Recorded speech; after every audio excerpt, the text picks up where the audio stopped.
नमस्कार, मी ज्ञानदा कदम, जनता सहकारी bank limited प्रस्तुत माझा कट्ट्यावरती आपल्या सगळ्यांचं स्वागत। खरं तर आजचा कट्टा हा आमचा कट्टा आहे, कारण इथे राजीव सर वगळता आम्हा मुलींची मेजॉरिटी आज कट्ट्यावरती खूप जास्त आहे। विश्वांजली आणि प्रांजल दोघी जणी आज आपल्या कट्ट्यावरती आल्यात। विशेष बाब म्हणजे दोघींनी सुद्धा महाराष्ट्राचा झेंडा अटकेपार जाऊन रोवलेला आहे। विश्वांजलीनं केंद्रीय लोकसेवा आयोगाच्या परीक्षेमध्ये देशातनं 11वी तर राज्यातनं पहिली येण्याचा मान मिळवला आणि प्रांजलची स्टोरी, प्रांजलची कहाणी आपल्या कुणासाठीही नवीन नाहीये। आपल्या हक्काच्या नोकरीसाठी झगडताना तिनं पुन्हा यूपीएससीची परीक्षा दिली आणि थेट 124वा क्रमांक मिळवलाय। महाराष्ट्रातल्या प्रत्येक मुलीनं पाहावा असाचा कट्टा आहे। खरं तर 12वीचे निकालही लागलेत। ज्या मुलींना अपयश आलंय किंवा कमी मार्क मिळाल्यामुळे ज्या मुली खचून गेल्या त्यांनी अजिबात खचून जाऊ नका। हा कट्टा बघा, विश्वांजली आणि प्रांजलकडे बघा, आपण नक्कीच जग जिंकू शकतो। आपल्या दोघींचंही खूप खूप स्वागत, सगळ्यात आधी अभिनंदन आणि कट्ट्याला सुरुवात करूया। थँक्यू। विश्वांजली आणि प्रांजल म्हणजे खरं तर तुम्ही दोघींनी राज्यातल्या सगळ्या मुलींसाठी एक वेगळा आदर्श आपल्या परीनं निर्माण केलेला आहे आणि यश तुम्ही गेल्या काही काळामध्ये प्रत्येक टप्प्यावर बघत आलेल्या असाल, पण हे जे यश आहे ते तुम्हाला काय देऊन गेलं? तुमची पहिली भावना काय होती जेव्हा तुम्हाला कळलं की म्हणजे विश्वांजली तुला की तू राज्यातनं पहिली आली आहेस? ह्या परीक्षेचं टार्गेट तसं माझ्यासमोर 3 वर्ष आहे गेले। जसं तुम्ही म्हणालात की यश एक थोड्या लेवलपर्यंत पाहिलेलं होतं, पण ह्या परीक्षेत खरं तर मी रँकचा फार विचार करत नव्हते आणि या परीक्षेत आपण सांगूही शकत नाही। म्हणजे परीक्षेचं जर का आपण स्वरूप पाहिलं तर रँकचा मला नाही वाटत फार विचार करून काही मिळतं, पण मला जी हवी आहे ती सर्व्हिस मला मिळावी एवढंच होतं आणि ते शेवटी यादीत नाव पाहिल्यावर मग नक्कीच समाधान आणि आनंद वाटला।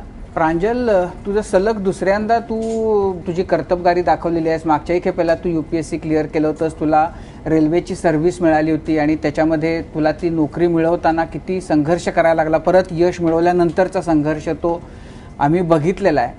त्याच्यानंतर आता परत तू लगेचच दुसऱ्या वर्षी हे यश मिळवलेलं आहेस। तुझी आता काय भावना आहे या सगळ्या यशाकडे बघण्याची, मधल्या काळातल्या संघर्षाच्या बद्दलची? मला आधी जेव्हा रिझल्ट आला आणि मग मी तेव्हा बाहेर होते, माझ्या मैत्रिणीने मला कळवलं आणि तोपर्यंत मी अशी काहीच भावना व्यक्त नव्हती करत। म्हटलं की यार कन्फर्म आहे की नाही काय माहीत अजून। तर मग नंतर कन्फर्म झालं आणि it's a very good rank. तर मला खूप आनंद झाला आणि मला असं वाटलं की ऑफकोर्स हा माझ्यासाठी रँक आहे। म्हणजे जगाला आधी पुरावा लागतो, आधी सिद्ध करून दाखवावं लागतं, मग ते विश्वास ठेवतात। कधी कधी पुरावा देऊन पण म्हणजे त्याच्या पुढे पण स्ट्रगल करावी लागते। म्हणजे मला आता आनंद होतोय की yes, I have got a good rank and nobody should even think of distrusting me और माय अबिलिटीज और एनीवन एल्सेस अबिलिटीज। तुझा जो संघर्ष आहे, तू मुंबईमध्ये झेवियर्सला होतीस, तिथं ग्रॅज्युएशन केलंस, एका लहान वयाच्याच टप्प्यावर दिसण्याची एक प्रश्न निर्माण झाल्यानंतर सुद्धा तू संघर्ष करत ग्रॅज्युएट झालीस। नंतर दिल्लीला गेलीस, दिल्लीला तू JNUमध्ये होतीस। मला असं वाटतं की आपल्या काही प्रेक्षकांना कदाचित तुझ्या त्या सगळ्या संघर्षाबद्दल फारसं माहिती नसेल, त्यामुळे आपण बाकी पुढे जाण्याच्या आधी त्याच्याबद्दल जर तू थोडक्यात सांगशील तर मग त्यांना सगळ्यांना कळेल। तो मी 6-7 वर्षांचे होते तेव्हा रेटिना डिटॅचमेंटमुळे माझं दिसणं बंद झालं। त्याच्या आधी दिसत होतं, भरपूर मोठ्या नंबरचा चष्मा होता, तो नाकावरून असं खाली यायचा, त्यामुळे असं ते मोठे दोरी लावून ठेवलेली। सो त्याच्यानंतर मी ज्या शाळेत होते, घराच्या जवळच्या शाळेत, त्या शाळेत उल्हासनगरला त्या शाळेने म्हटलं की आम्ही तुला कंटिन्यू नाही ठेवू शकत, आमच्याकडे फॅसिलिटीज नाही आहेत। हे नियमाच्या बाहेर आहे, खरं तर कंटिन्यू करण्याचा नियम आहे, पण ठीक आहे त्यांनी नाही सांगितलं। आणि त्यावेळी मनस्थिती आईवडिलांची तशी नव्हती की अजून काही नवीन गोष्टीसाठी झगडा उठवणार आणि म्हणजे असं वाटत होतं की कदाचित हे सांगतायत तर बरोबर असेल। तर मग त्याच्यानंतर मी दादरच्या कमला मेहता ह्या शाळेत गेली। ते अंध मुलींची शाळा आहे स्पेशल, आणि मग तिथे हॉस्टेलमध्ये मी राहायला सुरुवात केली 4थीपासून। तर म्हणजे घरापासून लांब राहण्याची तेव्हापासून अनुभव आहे, सवय लागली। आमची शाळा आमचं एक छोटंसं जग होतं। आम्हाला जगाची स्पर्धा माहीत नव्हती, अभ्यासात खूप काही चांगलं करायचं त्याची काहीच इच्छा नव्हती, कारण की नेमकं करायचं का, कारण की रोज असा जगाशी काहीच संबंध नव्हता। पण एक होतं की अभ्यासात इंटरेस्ट नव्हता, पण लायब्ररीतले पुस्तकं भांडून आणण्यात भरपूर इंटरेस्ट होता आणि तो वाचण्यात इंटरेस्ट होता। ती एक सवय होती आणि शाळेत एक भावनिक प्रगल्भता खूप झाली, कारण की आम्ही तिथे सगळे एका वयाचे, एका चॅलेंजेस असणारे। म्हणजे तेव्हा खरं हे चॅलेंज वगैरे आता मी बोलते, पण तेव्हा असं काही वाटत नव्हतं।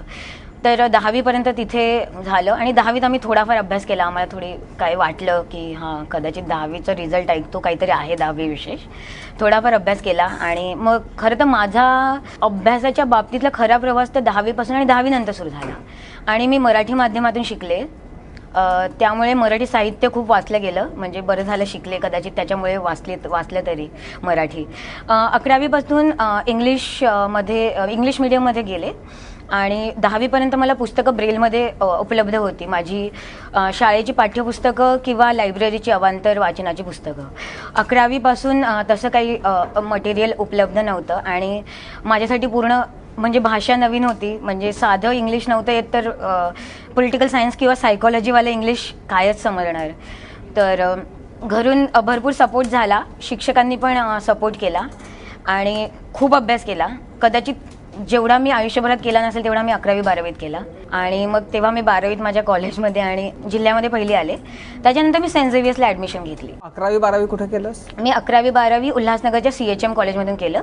ते घराच्या जवळ होतं कारण की अभ्यासात चॅलेंज होता, त्यामुळे दूर कुठे घेण्यात काही अर्थ नव्हता. आणि 11वी-12वी तिथे केल्यामुळे एक म्हणजे हिंमत आली आणि JVSला गेले. तो एक खूपच म्हणजे चांगला निर्णय ठरला, ते मला पदोपदी जाणवतंय. कारण की JVSमध्ये ऑफकोर्स शिक्षकांकडून खूप शिकायला मिळत होतं, पण एक तिथे वातावरणच असं होतं की सगळ्यांना काही ना काही करायचं होतं आणि सगळे एक एज्युकेशनली चांगल्या बॅकग्राऊंडचे होते आणि तिथे सपोर्ट सिस्टम खूप हाय होता. JVS resource centre for visually challenge, त्याचे हेड आहे doctor Sam Tarapurwala. He himself is visually challenge, म्हणजे त्यांना आधीपासूनच नाही दिसत आणि he is a professor there आणि ते JVSचे स्टुडंट राहिले. तर त्यांनी एक रिसोर्स सेंटर म्हणजे तिथेच मी कम्प्युटर शिकले, तिथेच इंग्लिश थोडंफार म्हणजे कळलं बोलायला आणि लिहायला. आणि पण म्हणजे भरपूर तिथे स्ट्रगल याच्यासाठी करावं लागलं की मला ते कल्चर एकदम नवीन वाटत होतं आणि मला असं वाटत होतं की अरे मी तर असं एवढ्या लहान शाळेतली आली आहे आणि मला काहीच नाही येत. मला कितीही मार्क मिळो, पण मला असं वाटायचं की मला काहीच नाही येते. कारण की तिथले माझे जे क्लासमेट्स होते ते अभ्यास करायचे आणि ते प्रत्येक गोष्टीत पार्टिसिपेट करायचे. ते माझ्यासाठी शक्य होत नव्हतं कारण की मला जे बेसिक गोष्ट आहे अभ्यासात त्याच्यातच मला पूर्ण माझा वेळ जात होता. प्लस उल्हासनगर ते CST रोजचा प्रवास, मुंबई लोकल ट्रेन, त्यामुळे मला काही तसा स्कोप नव्हता. त्यामुळे मला ते मनात खूप वाटत राहायचं की अरे मी काहीच नाही करत आहे. पण तिथे पण खूप खूप सपोर्ट मिळाला आणि मी मुंबई युनिव्हर्सिटी टॉप केली पॉलिटिकल सायन्समध्ये 2010मध्ये. त्याच्यानंतर म्हणजे JVSमध्ये शिकतानाच मला JNU विषयी कळलं. जवाहरलाल नेहरू युनिव्हर्सिटी अशी काहीतरी युनिव्हर्सिटी आहे. फक्त मला एवढंच माहिती होतं, मला काहीच माहीत नव्हतं की खूप चांगली आहे काय आहे. पण मला तिथे जायचं याच्यासाठी होतं कारण की मला असं वाटत होतं की मुंबईत कॉर्पोरेटमध्ये मी काम नाही करू शकत. म्हणजे मला MBA करायचं नव्हतं किंवा मला मीडियामध्ये नव्हतं जायचं. आणि मला तुला असं मीडियाच्या बद्दल नाही तसं काहीच नव्हतं. नाही तसं काहीच नाही तसं काहीच नाही. पण मला असं वाटतं की कदाचित मी ह्या क्षेत्रांसाठी नाही आहे किंवा हे क्षेत्र माझ्यासाठी नाही आहे. आणि मला ना वाचायला, असं तासनतास बसून वाचायला, चर्चा करायला, विचार करायला ते जास्त आवडतं. म्हणजे अकॅडमिक्समध्ये इंटरेस्ट होता. म्हणजे माझे सगळे फ्रेंड्स लोक सुट्ट्यांमध्ये पण इंटर्नशिप करायचे आणि मी कधी प्रयत्न सुद्धा नाही केला की मला काहीतरी 2 महिन्यासाठी इंटर्नशिप मिळेल. म्हणजे असं कदाचित कॉन्फिडन्स नव्हता, इंटरेस्ट नव्हता, I don't know what it is. पण हां, तर मग JNUमध्ये मास्टर्ससाठी मला ॲडमिशन मिळाली. एंट्रन्स लिहावी लागली in international relations, masters in international relation. आणि तिथे केल्यावर कळलं की अरे पॉलिटिकल सायन्समध्ये पण काहीतरी आयुष्यात होऊ शकतं, इंटरनॅशनल रिलेशनमध्ये पण होऊ शकतं. म्हणजे आर्ट्सचे जे सब्जेक्ट आहे त्याच्यात पण काहीतरी होऊ शकतं. आधी कधीच नव्हतं वाटलं. आणि मग तिथे गेल्यावर भरपूर कॉन्फिडन्स मिळाला. अभ्यासात तर मिळाला, पण एक आयुष्यात भरपूर कॉन्फिडन्स मिळाला. कारण की तिथे मी अगदी एकटी होती घरापासून, म्हणजे हजारो माईल्स दूर, आणि सगळं काही स्वतः ॲडजस्ट करायचं होतं. आणि जसा विचार करत होते असं वाटत होतं की मी जे विचार करते तसं काही अस्तित्वात नसू शकतं. पण खरं तिकडे गेल्यावर वाटलं की नाही, माझ्यासारखे लोक आहेत, माझ्यासारखा विचार करणारे लोक आहेत. तिथे मास्टर्स केलं. त्याच्यानंतर MPhilसाठी तिथे एंट्रन्स लिहिली आणि त्याच्यानंतर इंटरव्ह्यू दिला. तेव्हा MPhilमध्ये ॲडमिशन मिळाली आणि मी माझं डेझर्टेशन जे आहे ते लेबनॉनच्या पॉलिटिक्सवर लिहिलं. आणि त्याच्यानंतर आमचा PhD एक इंटिग्रेटेड कोर्स आहे, तर त्याच्यानंतर PhDमध्ये ॲडमिशन घेतली. आणि आता सध्या माझं सिनॉप्सिस पास झालेलं आहे. मी सौदी अरेबिया आणि इराणचा रोल लेबनॉनच्या पॉलिटिक्समध्ये कसा आहे त्याचा अभ्यास करते ॲक्च्युली. आणि त्याच्या मीनवाईल मी UPSCची प्रिपरेशन केली. आणि जेव्हा माझा डिसेंबरमध्ये, आता मागच्या वर्षी आम्ही पेपर लिहिले मेन्स, तेव्हाच माझं सिनॉप्सिस प्रेझेंटेशन चालू होतं सायमल्टेनियसली. म्हणजे आमची 3 तारखेला परीक्षा सुरू झाली आणि मी 1 तारखेला माझं प्रेझेंटेशन करत होती सिनॉप्सिसचं. कारण की माझ्यासाठी दोन्ही इक्वली इम्पॉर्टंट होतं. त्यामुळे म्हणजे मला असं नव्हतं की मी हे नाही करत किंवा हे करते. त्यामुळे खूप बॅलन्स करावं लागलं. असं आहे ना प्रांजल, तुझं सगळं ऐकत असताना म्हणजे आमच्या सगळ्यांनाच तू एकदम निशब्द असं करून टाकलंस. आता त्याच्यामध्ये म्हणजे काही प्रश्न अर्थातच त्याच्यातनं येतात की तू ही सगळी तयारी करत होतीस. आता याला म्हणजे जेव्हा तुम्हाला UPSC करत असता किंवा तुम्ही ग्रॅज्युएशनही करत असता, तुम्हाला काहीतरी MPhil करत असता, तुम्हाला खूप अवांतर वाचन करावं लागतं. तर हे सगळं तुझं अवांतर वाचन तुला काही ब्रेलमधनं उपलब्ध होतं? तू काय प्रकारे ते सगळं मिळवत गेलीस? अवांतर वाचन ब्रेलमध्ये उपलब्ध नव्हतं. एकतर म्हणजे ई-कॉपी, आजकाल ई-कॉपीज खूप यायला लागल्या, तर ई-कॉपी अवेलेबल असेल, नाहीतर मला ते पुस्तक आणून स्कॅन करावं लागायचं.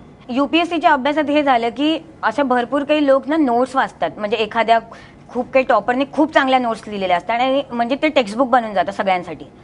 पण जर ते हँड रिटन असेल तर ते माझ्यासाठी काहीच उपयोगाचं नाही. ते शून्य मोलाचं आहे माझ्यासाठी, कारण की ते स्कॅनही होऊ शकत नाही. फक्त प्रिंट असेल ते माझ्यासाठी स्कॅन होऊ शकतं. आणि माझ्या कम्प्युटरमध्ये एक सॉफ्टवेअर आहे, ते जे टेक्स्ट असतं, जे काय आपण स्क्रीनवर बघू शकतो, ते टेक्स्ट स्पीचमध्ये कन्वर्ट करतं. तर UPSCमध्ये म्हणजे असं भरपूर अडचणी आल्या की तशा काही गोष्टी माझ्यासाठी उपलब्ध नव्हत्याच. आणि एक महत्त्वाची गोष्ट म्हणजे माहिती मिळणं पण खूप कठीण होतं. कारण की कसं होतं ना की सपोज विश्वांजली कुठेतरी चालली आहे, ठीक आहे, तिने कोणाच्या हातात एक पुस्तक पाहिलं, ती लगेच जाऊन विचारेल की अरे हे काय पुस्तक आहे नेमकं, हे काय चांगलं आहे. ते माझ्यासाठी ऑप्शन नाही आहे, राईट, कारण की मी ते बघूच नाही शकणार. त्यामुळे प्रत्येक गोष्ट ऑफकोर्स म्हणजे तिचं खूप मोठं आहे यश, पण म्हणजे मी एक उदाहरण देते कारण की ती माझ्या बाजूला आहे. तर तसं माझ्यासाठी काहीच नव्हतं आणि त्यामुळे प्रत्येक गोष्ट म्हणजे एक स्वतःला शोधून काढायला लागत होती. आणि तो खूप लॉंग कट झाला, ॲक्च्युली लॉंग कट झालं. कारण की म्हणजे 1 तासाची गोष्ट कदाचित माझ्यासाठी मला 5 दिवस लागत होते 1 तासाच्या माहिती मिळवण्यासाठी. आणि मग त्याच्यानंतर एखादं पुस्तक मिळालं, पण UPSCच्या भरपूर पुस्तकांची जी प्रिंट क्वालिटी आहे, पेजेस क्वालिटी आहे, इट्स व्हेरी लो. तर ते प्रिंट असून पण मग ते स्कॅन होत नव्हतं. मध्येच भरपूर गोष्टी वगळलेल्या होत्या, म्हणजे ते कळत नव्हतं नेमकं. मग ते वाचून वेळ घालवायचा की एखादं 100 पानांच्या ऐवजी 500 पानांचं काहीतरी पुस्तक वाचून वेळ घालवायचा, ते मला ठरवायला लागायचं. आणि त्याच्यामध्ये भरपूर राग यायचा. म्हणजे असं सगळं असताना की माझ्यासाठी असं का. ऑफकोर्स राग तर भरपूर यायचा, खूप फ्रस्ट्रेशन व्हायचं. पण मग हे तर म्हणजे आयुष्याचा पार्ट आहे, त्यामुळे असं काही करून फायदा नाही आहे. त्यामुळे मग पुन्हा म्हणजे जे काही अवेलेबल असायचं त्याच्याने, म्हणजे मला असं वाटतं की मटेरियल अवेलेबल असण्यापेक्षा माझी जे काही होतं त्याच्यात एक अनालिसिस करण्याची आय थिंक, म्हणजे मी असं स्वतःविषयी हे नाही बोलत आहे, पण जे काय मला लोकांनी सांगितलं, तर अनालाइज करण्याची कपॅसिटी आहे आणि ती एक्सप्रेस करण्याची कपॅसिटी आहे. कदाचित त्याच्यामुळेच मला म्हणजे जे काही मार्क्स मिळालेत ते मिळालेत, कारण की अशी खूप व्हरायटी ऑफ मटेरियल माझ्याकडे नव्हतं. ठीक आहे. आणि आता रिसर्चची गोष्ट करायची म्हटली तर रिसर्च इज व्हेरी चॅलेंजिंग. रिसर्चमध्ये काय असतं ना, UPSCमध्ये चला एका विषयाचं एक पुस्तक खूप चांगलं वाचलं, काहीतरी आपण जाऊन व्यवस्थित करू शकतो. पण रिसर्चमध्ये तुम्हाला एक चॅप्टर लिहिण्यासाठी म्हणजे आम्हाला 100 आर्टिकल्स किंवा पुस्तकं वाचावी, म्हणजे चांगलं लिहिण्यासाठी चांगला चॅप्टर आवश्यक आहे.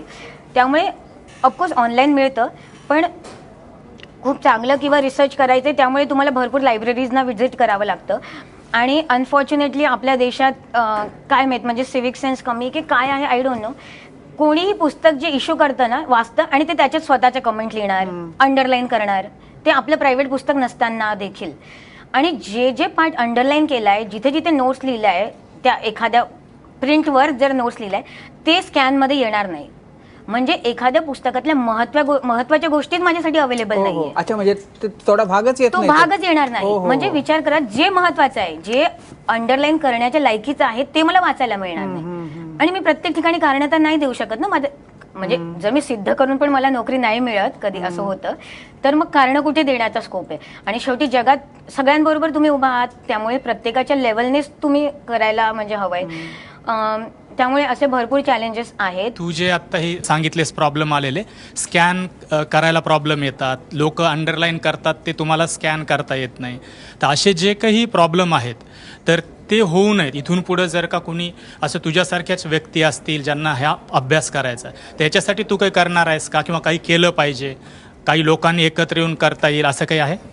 हां, डेफिनेटली. म्हणजे तसं आपण भरपूर काही विचार म्हणजे करू शकतो आणि त्यासाठी एक जसं माझ्या युनिव्हर्सिटीच्या लायब्ररीमध्ये आम्ही लायब्ररीना जाऊन सांगतोय आणि एक म्हणजे हे रूल्सच्या पलीकडे राईट, म्हणजे रूल्स एक नियम म्हणजे एका लेवलपर्यंत असू शकतात. शेवटी ते प्रत्येक व्यक्तीने जागरूक झालं तरच ते होऊ शकतं. कारण की प्रत्येक जणावर तर आपण कॅमेरा नाही लावणार की अरे हा पुस्तकाला काही छेडछाड करतोय का. तर एक म्हणजे पब्लिक प्लॅटफॉर्म्स थ्रू याविषयी जागृती निर्माण करण्याचं म्हणजे मग करेन. म्हणजे आता पर्सनल लेवलवर चालू आहे, पण आता एक प्लॅटफॉर्म मिळेल तर आय थिंक इफेक्टिव्ह जास्त होईल ह्या गोष्टी. विश्वांजली, आत्ता बोलता बोलता प्रांजलनं काही वेळेला जे फ्रस्ट्रेशन येतं त्याच्याबद्दल ती बोलली. तुला कधी मधल्या काळामध्ये, म्हणजे हे मला माहिती आहे की तू थ्रूआउट अशी फार गुणी मुलगी होतीस, अगदी शाळेपासून कॉलेजपासून, पण असे फ्रस्ट्रेट होण्याचे प्रसंग आले आयुष्यात आणि हा निर्णय की आपण UPSC करायचं, IAFS व्हायचं, हा नेमका कोणत्या टप्प्यावर तू घेतलास? फ्रस्ट्रेशन म्हणजे मला ह्याच वेळेस असं येतं की आपण जर का आपलं तिथे बेस्ट देऊन नाही आलेलो किंवा माझ्या हातात जे होतं ते मी केलं नाही, असं जेव्हा माझं होतं तेव्हा मला फ्रस्ट्रेशन. म्हणजे कधी झालं होतं असं शेवटचं मागची जी प्रिलिम होती तेव्हा. ह्याच्या आधी मी जेव्हा रोईंग आम्ही कॉम्पिटेटिव्ह खेळायचो कॉलेजमध्ये असताना, तेव्हाही एकदा रेस मी अशीच घालवली होती. उगाच डोक्यात काहीतरी निगेटिव्ह विचार आणि ते म्हणजे मी करू शकत होते माहिती होतं पण ते नाही झालं. त्यामुळे मी माझं बेस्ट दिलं नाही किंवा बेस्टपेक्षाही माझ्या हातात होतं ते मी सगळं केलं आहे का असं जेव्हा नाही होत, मग तेव्हा मला येतं फ्रस्ट्रेशन.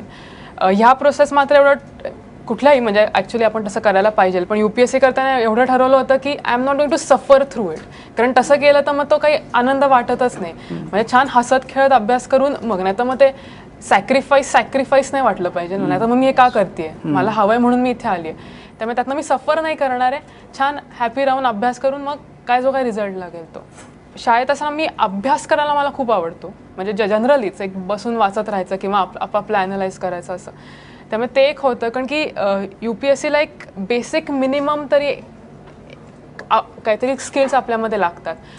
म्हणजे नॅचरली कष्ट त्याच्या मागे आहेत, पण सुरू करताना एक बेसिक त्याला जे आपण म्हणतो अभ्यास कौशल्य किंवा ते तरी एक लागतात आणि ते लहानपणापासून थोडेफार आहेत. पण ती कमवता येतात, अभ्यासाची कौशल्य कमवता येतात का ती उपजत असावी लागतात? नाही, ती कमवता येतात पण त्याला एक वेळ द्यावा लागतो. म्हणजे असं नाही की लगेच आता आज मी ठरवले. आणि कारण की UPSC जर का म्हटलं तर पहिली गोष्ट अभ्यासाची आवड ही अशी एका दिवसात कशी येईल, ती एक त्याच्या मागे काहीतरी स्ट्रॉंग मोटिवेशन पाहिजे, त्याची सवय पाहिजे.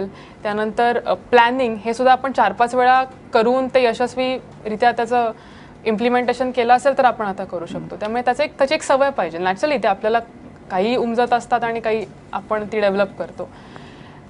तर मग ती थोडीफार आहेत आपल्याकडे असं वाटत होतं. आणि एक हे असं पब्लिक सर्व्हिसचं असलेलं इन्क्लिनेशन, मग त्यामुळे ठरलं की नाही. पण आता तुमच्या दोघींच्या बद्दल जर बोलायचं झालं तर तुला लहानपणापासून अभ्यासाची खूप आवड होती.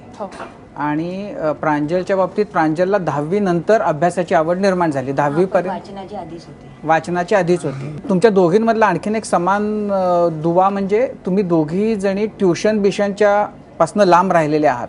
तुम्हाला असं वाटतं का की ट्युशन मुळे फार काही फायदा होतो? मी शाळेत 10वी किंवा 11वी आणि माझं 11वी-12वी सायन्स आहे, नंतर मग इंजिनिअरिंग कॉलेज ऑफ इंजिनिअरिंग पुण्यातनं केलं. आणि तेव्हा ते CET आणि 12वी याचं खूप असतं.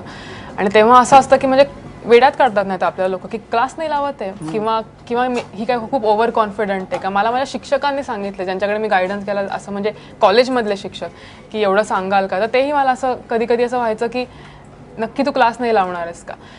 पण नाही, म्हणजे मला असं जाणवलंय की मला वेळ लागायचा एखादी गोष्ट समजून घ्यायला की जे लोकांना क्लासमध्ये लगेच कळायचं, पण ते मी स्वतः समजून घेतल्यामुळे मग ते पक्क इतकं डोक्यात बसतं की ते कधीही विचारलं तरी येतं आणि नंतरही विचारलं तरी येतं. मी क्लासच्या अगदी अगेन्स्ट नाही आहे, पण मला असं वाटतं की लावायलाच लागतो. हे जे काही कॉन्सेप्ट आहे ती चुकीची. प्रत्येकाला आता UPSC करताना मी डेफिनेटली गायडन्स घेतला आहे आणि लोकांनी मला तो मनापासून दिला आहे, पण मग माझा वीकनेस काय आहे, मला नक्की काय हवं आहे हे बघून तो घ्यावा. दिल्लीलाच जावं लागतंच का, हाच क्लास लावावा लागतोच का, असं ह्याच्यामध्ये काहीच नाही आहे. प्रांजल, तुझं काय मत आहे? म्हणजे मला असं वाटतं की प्रत्येकाचं म्हणजे कोणाकोणाला असू शकते गरज, कोणाकोणाला नसू शकते. म्हणजे माझं असं होतं की मला असं वाटतं की मी सेल्फ स्टडी व्यवस्थित करू शकेन, फक्त एक गायडन्सची गरज होती. आणि मेन म्हणजे रोज जाणं येणं आणि म्हणजे रोज एवढा नियमितपणे एक रुटीन पाळणं, तर ते सगळं म्हणजे मला असं वाटत होतं की म्हणजे कदाचित ते म्हणजे तो माझा स्ट्रॉंग पॉईंट नाही आहे. आणि जर म्हणजे मला जर मन नसेल लागत तर मग ते कोणीही सांगा, मग ते लक्षात नाही राहणार. त्यामुळे एक फ्लेक्सिबिलिटी मला हवी होती ॲक्च्युली माझ्या याच्यात. पण ऑफकोर्स म्हणजे क्लास लावावाच लागतो असं नाही आहे, म्हणजे एक गायडन्स. आणि आजकाल इंटरनेट रेव्होल्युशन एवढं हाय आहे की आपल्याला नेमकं काय पुस्तकं वाचायची आहे, कुठे काय, ते तर म्हणजे खूप व्यवस्थित गायडन्स उपलब्ध आहे. विश्वांजली आणि प्रांजल, तुम्हाला दोघींनाही विचारायचं आहे की UPSCची तयारी सुरू केल्यापासून ते आता परीक्षा पास होणं, रँक मिळवणं, या सगळ्या प्रोसेसमध्ये तुम्ही व्यक्ती म्हणून कसे घडत जाता किंवा कसे बदलत जाता? विश्वांजली. आत्तापर्यंत जे आपण अभ्यास करतो ना ग्रॅज्युएशनपर्यंत, तो असा कायम एका डिसिप्लिनमधला असतो. आणि इथे एकदम UPSCला आलं की एक मल्टी डिसिप्लिनरी आणि त्यातले कनेक्शन्स, म्हणजे त्याला असा खूप छान इंग्लिश शब्द आहे, क्रॉस पॉलिनेशन ऑफ आयडियाज म्हणतात. आणि कुठला पण प्रॉब्लेम सोडवायला तुम्हाला फक्त एकाच डिसिप्लिनचा आता आपल्याला सपोर्ट घेता येत नाही, पण एक सगळ्या डिसिप्लिन्सला एकत्र आणून तो करावा लागतो. आणि ते एक मल्टी डिसिप्लिनरी थिंकिंग जे असतं ते UPSCमुळे नक्कीच आपलं वाढतं. त्यानंतर एवढ्या गोष्टींची माहिती आणि एकदम करंट अफेअर्सचं इतकं अपडेट असणं हे आत्तापर्यंत कधीच नाही होत ग्रॅज्युएशनपर्यंत, तर तेही इथे होतं. आणि त्यामुळे ही परीक्षेत यश येऊ किंवा न येऊ, पण एक आपण नागरिक म्हणून तरी आपले डिसिजन्स किंवा चॉईसेस जे आपण करतो ते नक्कीच बदलतात. कारण की आपण प्रॉब्लेम्स काय आहेत आणि त्याचं सोल्युशन कुठे आहे हे आपल्याला अभ्यास करताना कळलेलं असतं. त्यामुळे तेही एक वाढतं. माझ्यासाठी अजून एक या प्रोसेसमधनं असं झालं की तसं जर का पाहायला गेलं ना तर मी बऱ्यापैकी वेल टू डू फॅमिलीमधनं येते. आणि हा अभ्यास करताना अनेक ग्रामीण भागातले मुलं आणि मग ते आपल्या ग्रामीण भागात असलेलं टॅलेंट आणि किती प्रतिकूल परिस्थितीतनंही लोक हे करत असतात, तर हे कळतं. आणि मग आपण तर केलंच पाहिजे, ही जी एक जाणीव असते तर ती या प्रोसेसमधनं आली. आणि हा माझा दुसरा प्रयत्न होता. एकदा अपयश पण आलं, तर मग त्यातनं कसं परत बाहेर यायचं आणि कसा परत अभ्यास सुरू करायचा हेही या प्रोसेसमधनं कळलं. त्यामुळे पर्सनॅलिटी नक्कीच डेव्हलप होते. बरं प्रांजल. ॲक्च्युली या परीक्षेत खूप अनसर्टन्टी आहे, म्हणजे निश्चित काहीच नाही आहे. ठीक आहे, तुम्ही करताय, पण असं काही नाही की म्हणजे होईलच. त्यामुळे आणि आयुष्य पण तसंच आहे, राईट, अनिश्चित आहे सगळं काही. म्हणजे भरपूर आपण ठरवतो पण ते तसं होतं तसं नाही आहे. त्यामुळे मला असं वाटतं की ती अनसर्टन्टी लाईफची फेस करण्याची ट्रेनिंग या प्रोसेसमधून मला मिळाली.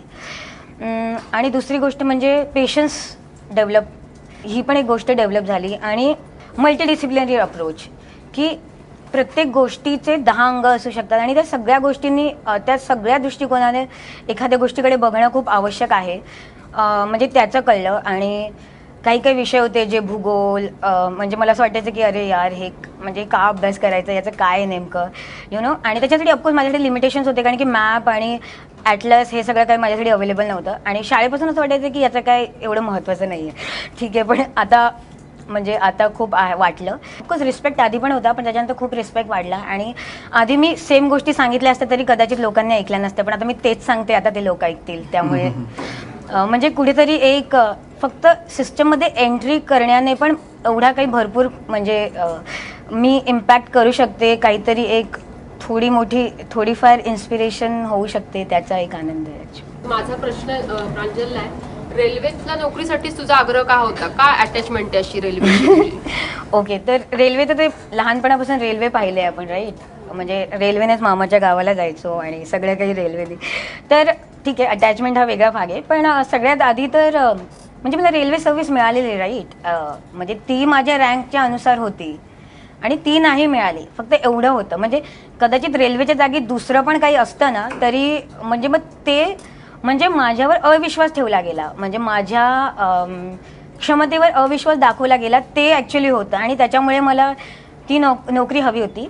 दुसरा मुद्दा हा की जेव्हापासून ह्या सगळ्या गोष्टी सुरू झाल्या की म्हणजे मला नोकरी नाही मिळाली आणि सगळीकडे ते कळलं, तेव्हा मला भरपूर लोकांचे कॉल्स आले की ॲक्च्युली रेल्वे जी आपल्या देशातली सगळ्यात जास्त रोजगार प्रोव्हाइड करणारी जी एक एजन्सी आहे ती डिसेबल्ड लोकांना डिस्क्रिमिनेट करते.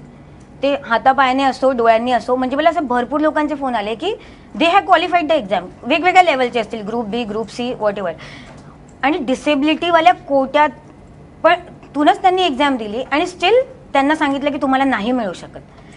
त्यामुळे माझं हे होतं की जर मला मिळालं तर एक तो रस्ता उघडेल, it will be a precedence actually. आणि म्हणजे मला भरपूर लोक तेच सांगताय की even I should still continue to fight for that. Of course I will, कारण की कुठेतरी एक रस्ता उघडावा लागतो ना, नाहीतर मग मला पण असं विचारण्यात आलं की तुझ्या आधी असं कोणी होतं का? आता कोणाला दिलंच नाही गेलं तर माझ्या आधी कसं असणार? आणि माझ्या नंतरच्या लोकांना पण कदाचित तेच विचारतील की तुमच्या आधी कोणी होतं का? तर आय फील म्हणजे आपल्या शासनाने किंवा जे काही असतील त्यांनी बदलत्या जगातल्या म्हणजे बदलाबरोबर पुढे जायला पाहिजे. आता टेक्नॉलॉजी खूप पुढे गेली आहे. म्हणजे आताच मी कॅनडाला व्हिजिट केली आणि तिथे एवढं वंडरफुल एक्सपिरियन्स होतं. तिथे एक व्हिज्युअली चॅलेंज पर्सन ज्याला दिसत नाही, ही is a biological scientist. So why not in my country? Can't I become just railway accountant also? तर म्हणजे तिथे होऊ शकतात तर आपल्याकडे पण नक्कीच होऊ शकतात. आणि आपण जर म्हणजे आपल्याला महासत्ता बनायचं आहे तर प्रत्येक घटकाला बरोबर घेणं खूप आवश्यक आहे. ह्याला जोडून एक लाईट प्रश्न आहे. तू रेल्वेनं खूप प्रवास केला, उल्हासनगर ते CST अनेक वर्ष माझ्या मते. आणि तर रेल्वेचे काही किस्से आठवतात डब्यातले बायकांच्या? किस्से भरपूर आहेत. माझी एक ठरलेली ट्रेन होती सकाळची 6:36ची. भरपूर सहकार्य मिळालं. जे लोक ओळखत होते त्यांच्याकडून. जसं 2007 मध्ये काहीतरी पाऊस पडला आणि आमची ट्रेन घाटकोपरच्या स्टेशनच्या अलीकडेच थांबली आणि ते पुढे झाले ना मागे झाले, म्हणजे काही नेमकं कळतच नव्हतं नेमकं काय झालं.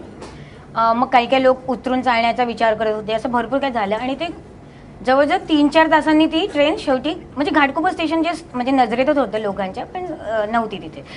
तर मग शेवटी कसं बसं गेलो आणि माझ्या कंपार्टमेंटमधले जे सगळे म्हणजे ज्या मावशा म्हणजे सगळ्या होत्या प्रवासी, म्हणजे त्यांनी अक्षरशः हात उभे केले. म्हणजे आय डोंट नो व्हॉट, म्हणजे ओके तू कशी जाशील त्यांनी मला विचारलं. ऑफकोर्स ते पण रिटर्न ट्रेननी तिकडेच जाणार आहे ना, जे काय असेल उल्हासनगर, कल्याण, अंबरनाथ. पण त्यांनी हात उभा केला आणि मग आय डोंट नो माझा इगो, माझा स्वाभिमान काय, म्हटलं की ठीक आहे तुम्ही माझी काळजी नका करू, मी माझं मॅनेज करेन.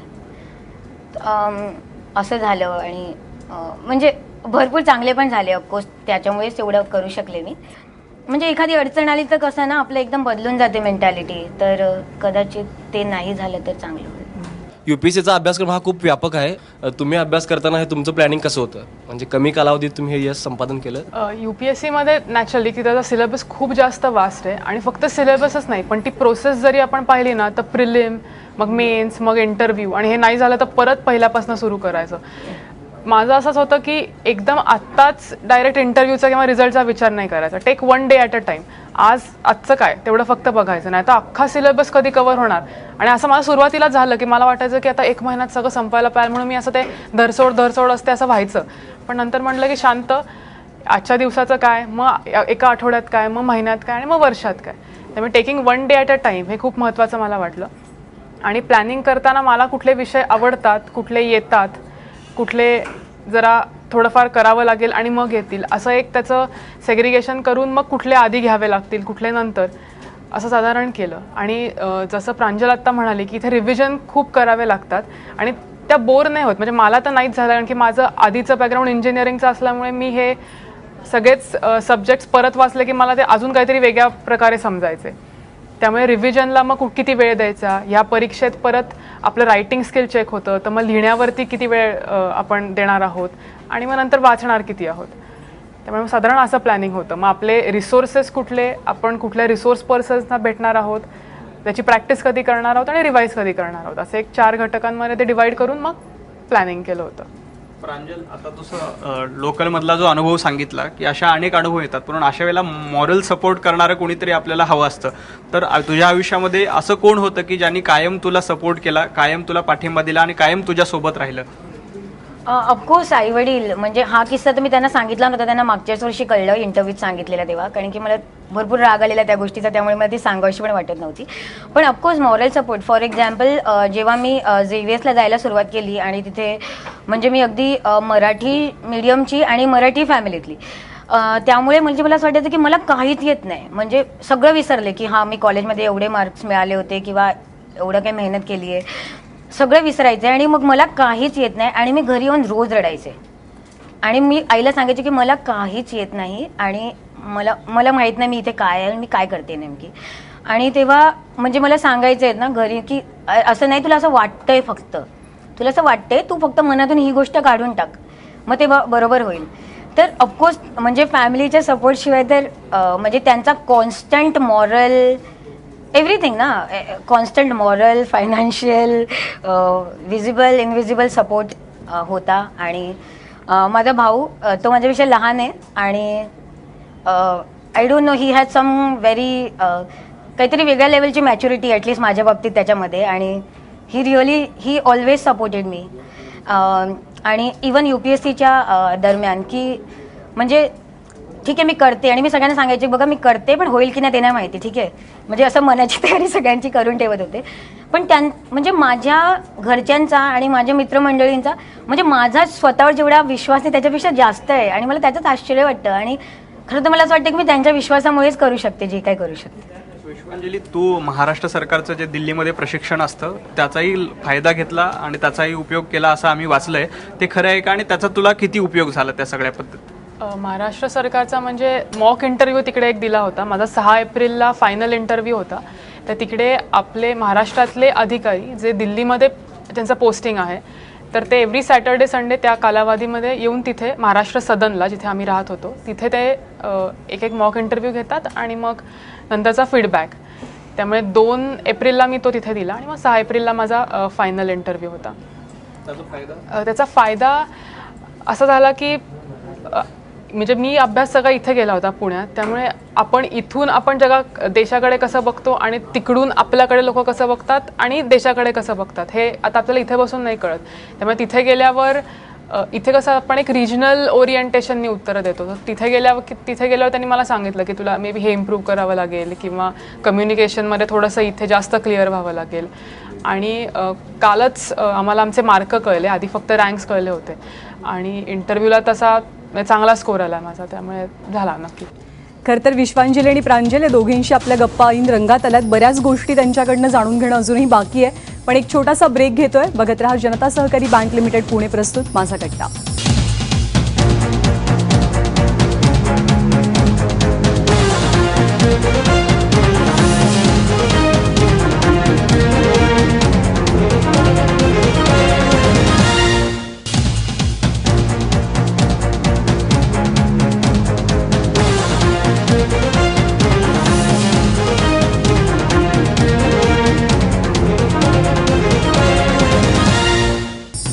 ब्रेकनंतर जनता सहकारी बँक लिमिटेड पुणे प्रस्तुत माझा कट्ट्यावरती आपल्या सगळ्यांचं स्वागत. केंद्रीय लोकसेवा आयोगाच्या परीक्षेत घवघवीत यश मिळवलेल्या विश्वांजली आणि प्रांजल आज कट्ट्यावर आलात. आपण त्यांच्याशी गप्पा मारतोय. नेहमी आमच्या व्हॉट्सअपवर एक प्रश्न फिरतो, काहीतरी कठीण प्रश्न विचारलेला असतो आणि असं सांगितलं असतं की IAS मध्ये हा प्रश्न विचारला तुम्ही सॉल्व्ह करता. तर तुमचा तो इंटरव्ह्यूचा अनुभव कसा होता? खरंच असे प्रश्न काही विचारतात का? म्हणजे दोघींना कोणकोणते असे वेगळे हटके प्रश्न विचारले आणि मग ते तुम्हाला शेअर करावेसे वाटतील जेणेकरून आम्ही फसणार नाही पुढच्या वेळी व्हॉट्सअपवर प्रश्न आल्यावर. असे मी पण असे भरपूर प्रश्न वाचलेत की असा प्रश्न विचारला गेला. मला नाही वाटत तशातलं काही म्हणजे एकदा मला काहीतरी एक इंटरनेटच वाचलेला की कोणीतरी कॅन्डिडेट गेला इंटरव्ह्यूसाठी आणि चेअरपर्सननी कॉफी मागवली त्याच्यासमोर ठेवली आणि त्याला विचारलं की what is there before you, तर he said T. You know, so यूच्या आधी टी येतं ना ABCD मध्ये. सो मला म्हणजे जेवढं मी स्वतः ऐकलंय, एक मजेदार प्रश्न हा होता की कोणीतरी पॅनल मेंबरनी विचारलं कॅन्डिडेटला की जर मी तुझ्या बहिणीला पळवून नेलं तर काय कर? तर तो म्हणाला की तुमच्यापेक्षा चांगला माझ्या बहिणीसाठी जोडीदार नाही मिळणार. म्हणजे मला हे वाचून फक्त हसू येऊ शकतं, जोक, पण असं ऐकलं नाहीये, खरं होतं. माझ्या मागच्या वर्षीचा इंटरव्ह्यू हा खूप असा करंट बेस होता, म्हणजे थेट प्रश्न होते की ऑड अँड इव्हन फॉर्म्युला चाललेला दिल्लीमध्ये, तर तुला काय वाटतं सक्सेसफुल आहे नाही आहे? मग ऑडिटिंग विषयी विचारलेलं, कंट्रोलर जनरल. तर असा काही इंटरेस्टिंग नव्हता. ह्या वर्षीचा खूप इंटरेस्टिंग होता. म्हणजे आम्हाला मेन्सच्या आधी जी आमची रिटन एक्झामिनेशन असते डिसेंबरमध्ये, त्याच्या आधी एक फॉर्म भरतो.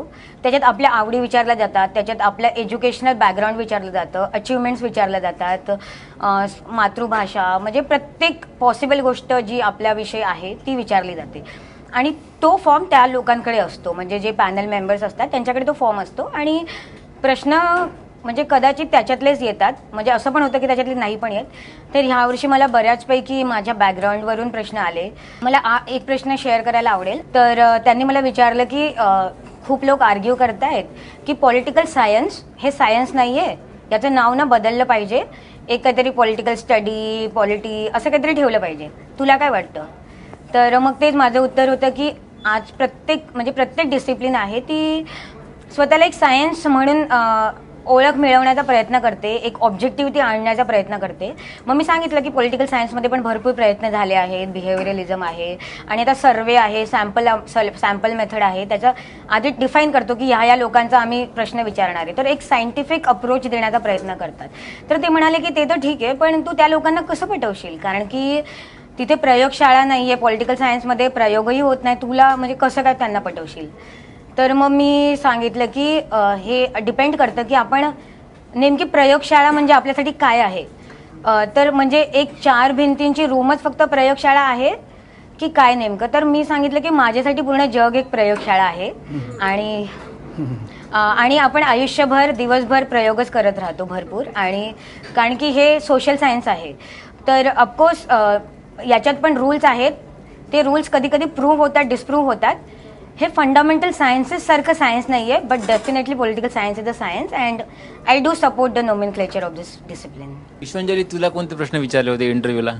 आणि जसं तुम्ही मगाशी म्हणालात की असे विचारतात का, तसं मी पण नाही ऐकलं. एकदम जवळचं मी असं ऐकलंय, म्हणजे माझ्या एका मित्राला विचारलं की DDLJ मध्ये जसं सिमरनचे बाबा तिला म्हणतात की ज्या सिमरन जिले आपली जिंदगी, तर तसं जर का मी तुला इतके पैसे दिले आणि म्हणलो की जा सचिन जिले आपली जिंदगी, तर तू त्या पैशांचं काय करशील. म्हणजे this is the closest to it. पण असे काही ते विचारत नाही, तसे व्हॉट्सॲपवरती येतात. माझा इंटरव्ह्यू असा खूप वेल स्प्रेड आउट होता. म्हणजे त्यांनी असं मला ही किती पटपट विचार करते असं मला वाटत होतं की ते तपासतात. आणि आपण जर का असे एक घिसे पिटे किंवा आता एक प्रश्न मला होता की where do you stand on freedom of speech and expression debate. तर असं माझ्या डोक्यात लगेच कॉन्स्टिट्यूशन, मग ते आर्टिकल, मी असं बोलायला लागले की मॅम इन आर्टिकल, असं आर्टिकल पण माझं पूर्ण नाही झालं. ते म्हटलं नाही कॉन्स्टिट्यूशनचं नको सांगू, तुला काय वाटतं सांग असं. त्यामुळे ते तुम्ही किती नॅचरल आहात आणि तुमचं ओरिजिनल ओपिनियन काय आहे ते बघतात. आणि मला असं वाटतं ना की ते पॅनल खूप असं कॉस्मोपॉलिटन आणि कन्सिडरिंग असतं. मग जर का त्यांचे विचार आणि तुमचे पटले जरी नाहीत ना, तर ते फक्त ऐकून घेतात, त्याचं लगेच काउंटर नाही करत. त्यामुळे you can be yourself there. म्हणजे माझ्या बाबतीत ते तसंच झालं. मग मलाही ती म्हणली तसं की त्या फॉर्मवरूनच त्यांना ट्रिगर्स मिळत होते की आता हिनी रीडिंग लिहिलं आहे, तर मग तू लास्ट पुस्तक कुठलं वाचलंस, किंवा तुझ्या आई वडिलांनी तुला दिलेला पहिला एथिकल धडा कोणता, तो तुला आठवतो का. त्यानंतर हँडलूम इंडस्ट्रीचा आपल्या, तुला आठवला का धडा? हो. कुठला? मी सांगितलं की पहिलीत मी जेव्हा गेले तेव्हा पहिल्यांदी परीक्षा सुरू होते ना, तेव्हा मला आईने सांगितलं की हे असं असतं परीक्षा वगैरे, पण आपल्याला पडतील तेवढे मार्क पडतील आणि तू किती मार्कांनी घरी आलीस तरी मला प्रॉब्लेम नाही, पण जर का अशी काहीतरी कंप्लेंट आली की विश्वांजली कॉपी करते किंवा असं काय, तर मग ते मी ऐकून नाही घेणार. त्यामुळे तो माझ्यासाठी पहिला हे होता की अरे आपल्या ह्यांनी जमतं तेवढं करायचं, उगाच इलिगल वेजला जायचं नाही. त्यामुळे मी जर सांगितलं आणि मग ते म्हटले की येस. आणि ते खूप म्हणजे रिस्पॉन्सिव्ह असतात. मला त्याचे म्हणायचे की व्हेरी वेल आर्टिक्युलेटेड, गुड थॉट किंवा असं काहीतरी. त्यामुळे इंटरव्ह्यू खूप जास्त कॉर्डियल असतो. त्यांनी मला मे आय कम इन म्हटलं आणि मी आत गेले तर त्यांचं पहिलं वाक्य होतं की ओ यू सो टॉल. आणि मग तिथेच माझं ते असं अर्ध टेन्शन गेलं. किंवा त्यांनी एक प्रश्न विचारला की आता हे एथिक्स आणि कॉम्पिटन्स वगैरे सोडून दे, तुला काय वाटतं apart from the qualities that we know की एखाद्या सिव्हिल सर्वंटकडे पाहिजे. आणि माझं असं मी एकदम म्हटलं की सर तुम्हाला असं खूप ट्रिव्हियल वाटेल पण तरी मी सांगू का, तर ते म्हटलं येस गो अहेड. मी म्हटलं सर फिजिकली फिट पाहिजे, नाही तर तुम्ही एवढं कसं काम करू शकता. मग ते असे म्हटले हां स्पोर्ट्स पर्सन ॲट हार्ट. त्यामुळे ते खूप लाईट वातावरण ठेवतात. सगळ्यात ट्रिकी प्रश्न कुठला होता, म्हणजे तुम्हाला दोघींनाही विचार करायला लावणारा प्रश्न? ट्रिकी मला त्यांनी असं, म्हणजे मला तो तिथे आला पण नाही. मी सांगितलं त्यांना की आणि असं होतं की 2-3 प्रश्न आपल्याला येत नाहीत. त्यांनी मला विचारलं की NGT नॅशनल ग्रीन ट्रिब्युनलनी दिलेलं महाराष्ट्रामधलं शेवटचं हे सांग एखादं, त्यांनी दिलेलं सॉल्व्ह केलेली केस किंवा त्यावरती दिलेलं त्यांनी काहीतरी. पुण्याला किती त्यांनी त्रास दिला. हो तेच. पण मला असं ते त्या क्षणी असं एकदम आठवलं नाही. आणि त्याच्या आधी एकदम हँडलूमवरती होते ते, म्हटलं ते एकदम NGT कुठून आलं, त्यामुळे असं ते एकदम तेव्हा क्लिक नाही झालं. माझ्यासाठी पण असे प्रश्न होते म्हणजे जे नव्हतं माहिती का. मला विचारलेलं की उत्तर प्रदेश सरकारने जे अँटी रोमियो स्क्वॉड चालू आहे त्याच्याविषयी विचारलं ओपिनियन. आणि त्याच्यानंतर लगेच विचारलं की सुप्रीम कोर्टने एक जजमेंट पास केलं आहे अंडर IPC 498A. तर मग मी सांगितलं विशाखा गाईडलाईन सेक्शुअल, ते म्हणाले की नाही सेक्शुअल हॅरॅसमेंटवर आहे ते विशाखा गाईडलाईन, काहीतरी दुसरं आहे. मग मी सांगितलं की मला नाही आठवत आहे. मग काय नाही, म्हणजे त्याने मला ठीक आहे काय नाही डोंट वरी. तर म्हणजे असं काय नाही की प्रत्येक गोष्ट यायलाच पाहिजे. इनफॅक्ट नाही आली तरी म्हणजे ते पण एक बॅलन्सच दाखवतं की हा मला सगळं काही येत नाहीये. आणि फॅक्च्युअल क्वेश्चन्सची आन्सर ॲक्च्युली आपले ओपिनियन्स टेस्ट करायचे असतात, त्यामुळे फॅक्ट्स नाही जरी आले तरी एवढं काय म्हणजे त्याला हरकत नाही. तुमच्या JNUच्या बद्दल तुला काही विचारलं तिथं? हो, मला विचारलं की ओके, तर JNUने डिराईव्ह झालेला प्रश्न फ्रीडम ऑफ स्पीचवर होता की तुला असं वाटतं का की हे म्हणजे फ्रीडम ऑफ स्पीच विषयी काय मत आहे, आणि म्हणजे स्टुडंट्सनी अभ्यास केला पाहिजे आणि त्यांनी उगाच इकडच्या तिकडच्या घडामोडींवर काही बोलण्याची गरज नाही. तर मी सांगितलं की हां, म्हणजे अभ्यास तर केलाच पाहिजे ऑफकोर्स, पण एक म्हणजे देशाचा एक जागरूक नागरिक होण्यासाठी म्हणजे वाचणं खूप आवश्यक आहे आणि त्याच्यावर आपलं मतप्रदर्शन करणं पण आवश्यक आहे. पण आपण काळजी घेतली पाहिजे की मी जे मत मांडते त्याचं म्हणजे दुसऱ्यांना त्याचं वाईट नको वाटायला पाहिजे, दुःख नको व्हायला पाहिजे, म्हणजे एवढी मी काळजी घेतली पाहिजे. पण त्याच्या पुढे मी असं पण म्हणाले की पण असं पण होतं की तुम्ही कदाचित कितीही काळजी घ्या पण समोरचा व्यक्ती ज्याला हर्ट व्हायचंय तो हर्ट होतोच.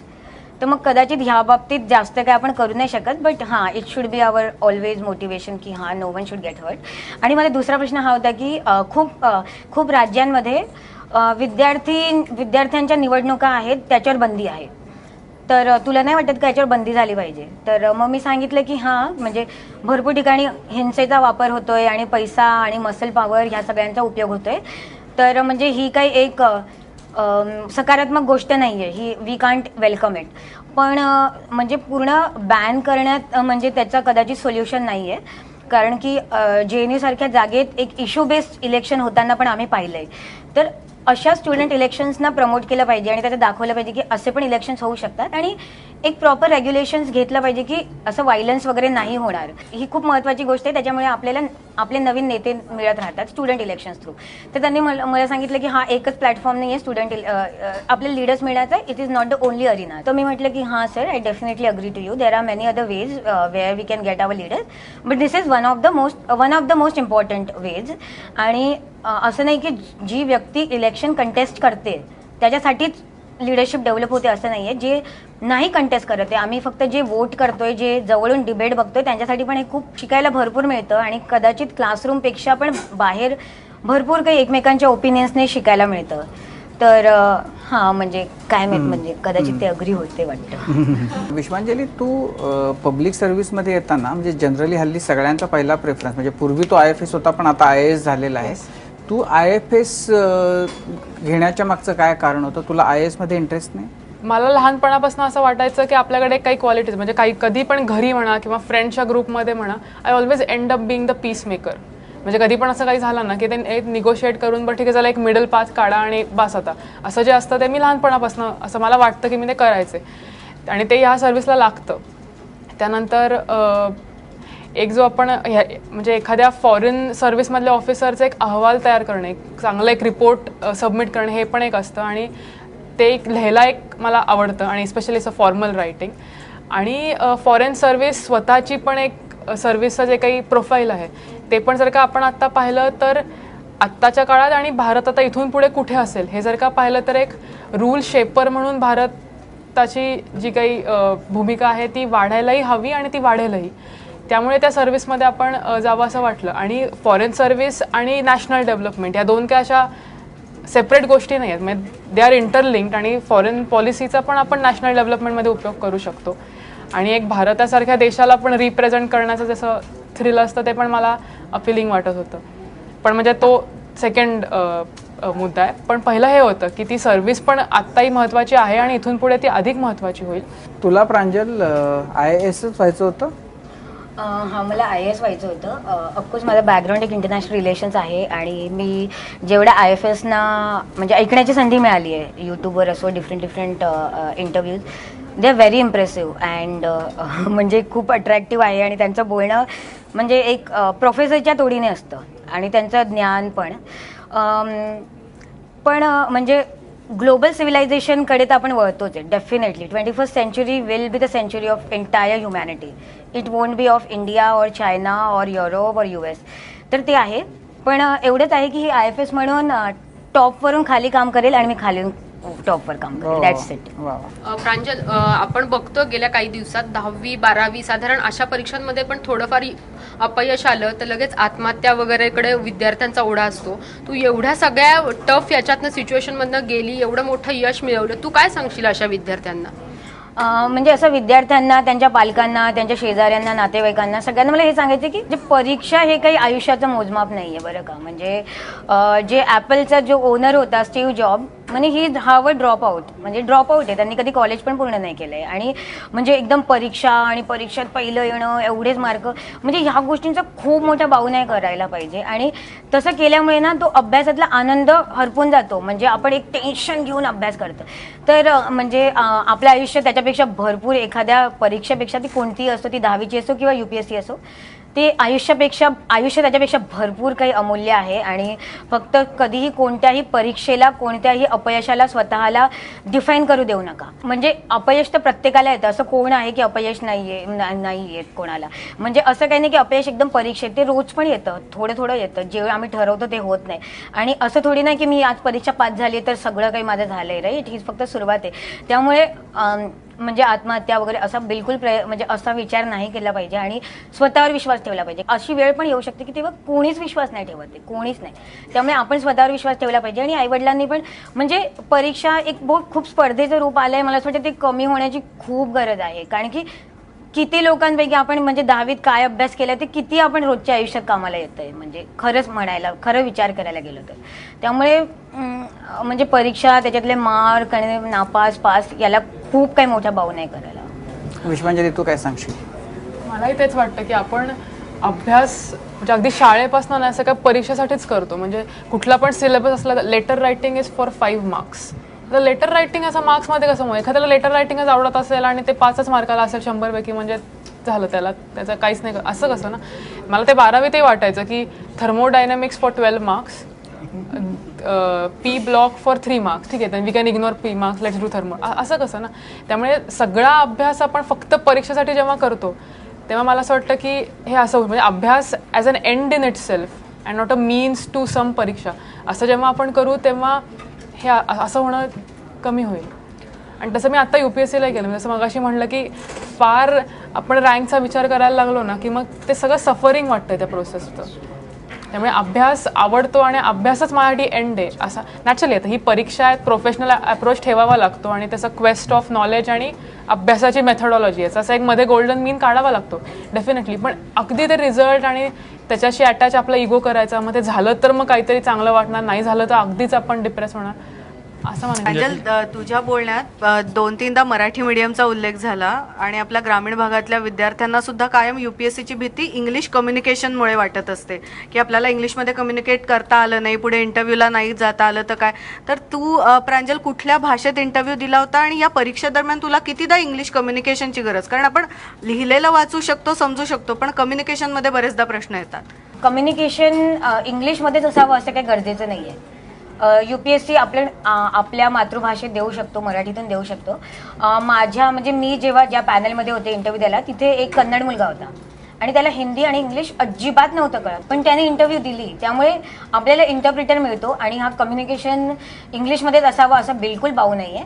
पण definitely we should try to learn the language, है ना. म्हणजे असं काही नाही की आपण फक्त भारतात राहणारे, मग आपण भारताच्या बाहेर जाऊ आणि म्हणजे एक जगाशी म्हणजे थोड्याफार जगाशी, कारण की पूर्ण जग काय इंग्लिश बोलतं असं नाही आहे. फ्रान्समध्ये गेल्यावर माझं इंग्लिश माझ्या काहीच कामाचं नाही आहे. इंग्लिश कम्युनिकेशन बिलकुल बाऊ नाही आहे. आणि मी जसं सांगितलं, मला 11वी 12वीत आणि ग्रॅज्युएशनपर्यंत भरपूर प्रॉब्लेम झाला इंग्लिश म्हणजे लिहिलेलं वाचण्याचं, समजण्यात, लिहिण्यात आणि बोलण्यात. पण मेहनत केल्याने सर्व काही होतं. विश्वांजली, तुम्ही राफ्टिंगमध्ये ब्रॉन्झ मेडल मिळवलं आहे असं ऐकलं आहे, तर ते कधी केलं आणि त्यात करिअर करावं असं वाटलं नाही काय?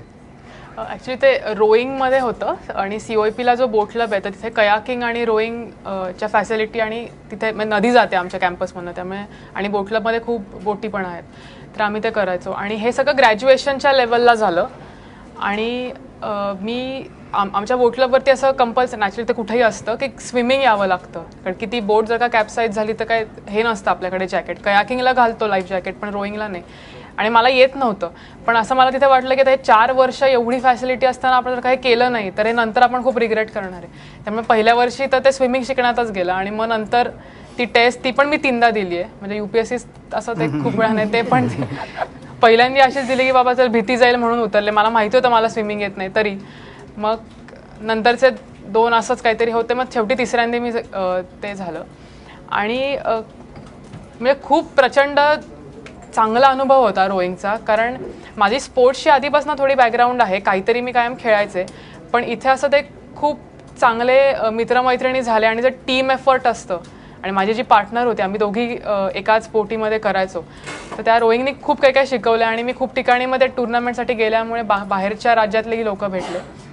आणि करिअर ॲज सच ह्यात करावं असं नाही वाटलं, कारण तेव्हा ऑलरेडी एज थोडं जास्त होतं आणि COEPमध्ये आम्हाला फॅसिलिटी असली तरी तिथे कोचिंग फारसं नव्हतं. म्हणजे आम्हाला आमचे सिनियर्सच शिकवायचे आणि ते आम्हाला बाहेर गेल्यावर जाणवायचं की अरे आपलं थोडं एक जे एज असते ना, म्हणजे ब्रॉन्झचं सिल्वर किंवा गोल्ड व्हायला जे लागतं ना, तर ते आपलं थोडं कुठेतरी कमी पडतंय. त्यामुळे मग तसं ओरिएंटेशन तेव्हा फार मिळालं नाही. त्यामुळे ॲज अ करिअर नाही, पण खूप जास्त शिकली आहे मी रोईंग. आता मागे पडले की चालूच राहणार आहे आता नाही, रेग्युलरली ते आता होत नव्हतं या परीक्षेच्या काळामध्ये. पण जसं मी म्हणलं की फिटनेस रेग्युलर असायचा आणि रोईंग हे फक्त असं पाण्यात नाही तर त्याचं इंडोर एक अर्गोमीटर नावाचा एक जिम इक्विपमेंट आहे, तर ते पण करता येतं. तर ते मग मी करायला कधी कधी जायचं बोट क्लबला. आणि मग ते नाही तर ॲटलिस्ट जे आता ज्युनियर्स करतायत तर त्यांना थोडं शिकवायला किंवा टुर्नामेंट्स रिलेटेड टिप्स द्यायला असं चालू असतं. बरं, आता अगदी शेवटचे प्रश्न, तुमच्या दोघींचेही फावल्या वेळातले छंद आवडी काय आहेत? ऑफकोर्स यूट्यूबवर काही ना काही शोधत राहणं. यूट्यूब एक खूप चांगला म्हणजे कंपॅनियन झालं आहे ॲक्च्युली. ते हल्ली मी मागचे आता समजा रिझल्ट येत नव्हता आणि मला रिझल्ट म्हणजे असं होतं, आम्हाला वाटत होतं की मंगळवारी येईल कदाचित, जसं मागच्या वर्षीचा ट्रेंड बघून की शुक्रवारी पेपर संपले, सॉरी इंटरव्ह्यू संपला शनिवार रविवार आणि सोमवारी एक दिवस गॅप घेऊन मंगळवारी, तर तसं वाटत होतं. आणि तसा काही तो आला नाही आणि मला बिलकुल लक्ष नव्हतं द्यायचं त्याच्याकडे, येईल तेव्हा येईल तेव्हा. तर मग मी रामचंद्र गुहांची भाषणं ऐकत होते ॲक्च्युली, त्यांनी लिहिलं इंडिया आफ्टर गांधी.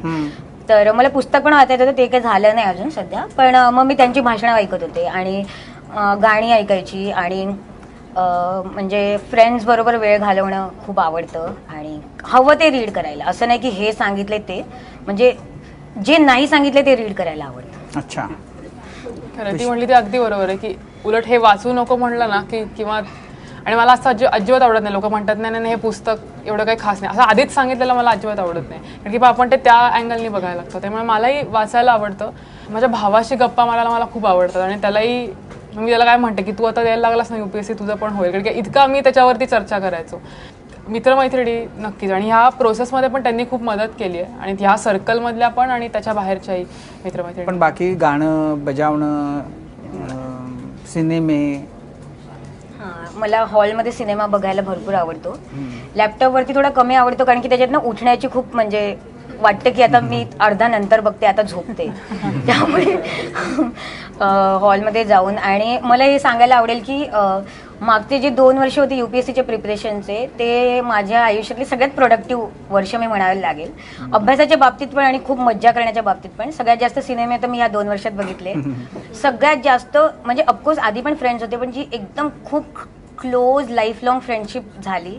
आणि मी UPSCच्या म्हणजे जसं आहे एक वातावरण तयार झालेलं की you have to lock yourself inside the room, तसं म्हणजे माझ्या बाबतीत नाही झालं. माझं सोशल लाईफ तेवढंच ॲक्टिव्ह होतं जेवढं म्हणजे असतं अदरवाईज मी नसती करत परीक्षा. त्यामुळे म्हणजे मला असं वाटतं की असं काही नाही की फक्त असंच म्हणजे फक्त 10 तास केला तरच होतं आणि 2 तास केला तर तुम्ही व्यर्थ आहे, असं काही नाही. म्हणजे आणि मी हॉस्टेलमध्ये राहायचे राईट, तर असं तिथे तर सोयच नव्हती की म्हणजे मी रूम बंद करून बसेन, कोणी पण कधीही ठक ठक ठक ठक ठक. आणि ऑफकोर्स मला पण मुभा होती त्यांच्या रूममध्ये कधीही जाण्याची, तर म्हणजे असं तर बोलूच नाही शकत. पण तू सगळे सिनेमे बघतीस? नाही, सगळे नाही बघत, असे खूप अपील झालेले. म्हणजे मराठी, हिंदी, इंग्लिश? मराठी आणि हिंदी. मराठी आणि हिंदी. आणि लास्ट मी पाहिला, त्याच्यानंतर असं चान्स नाही मिळाला. बेगम जान बघायचा होता पण ते झालं नाही. रंगून पाहिला. अच्छा, तू म्हणजे आमच्यापेक्षा जास्त सिनेमे बघितले. मी TV सिरीज पाहते जास्त. सिनेमा मराठी का हिंदी? इंग्लिश. अच्छा, मराठी सिरियल्स बघतेस की नाही? अच्छा, पण तू सिनेमे वगैरे? सिनेमे मला आवडतात पण आता इतक्या तसे फार नाही बघितले. बरं, आणि इंग्रजी कोणत्या सिरियल्स तुझ्या आवडत आहेत? आता मी शेवटची पाहिली ती म्हणजे वेस्ट वर्ल्ड, आत्ता जी रिलीज झाली ती. मग त्याच्या आधी नार्कोस, ब्रेकिंग बॅड माझी सगळ्यात आवडीची आहे. गेम ऑफ थ्रोन्स असं इतकं असं मला नाही, जेवढं त्याचं आहे तेवढं इतकं नाही आवडत मला, पण असं पार्ट्समध्ये. ते जर कोणी असं म्हणत असतं की ती काय फार बघण्यासारखी नाही आहे, तर तू कदाचित जास्त आवडीनं बघितली असतेस. विश्वांजली आणि प्रांजल, तुम्ही दोघीजणी खूप पॉझिटिव्ह आहात, खूप छान बोलता आणि ऑफकोर्स सगळ्यांसाठी एक मोठा आदर्श तर तुम्ही दोघीजणी नक्कीच आहात. खूप साऱ्या शुभेच्छा पुढच्या सगळ्या प्रवासासाठी आणि कट्ट्यावाल्याबद्दल थँक्यू सो मच. तर जनता सहकारी बँक लिमिटेड प्रस्तुत माझा कट्ट्यावरती इथेच थांबतोय. बघत रहा ABP माझा.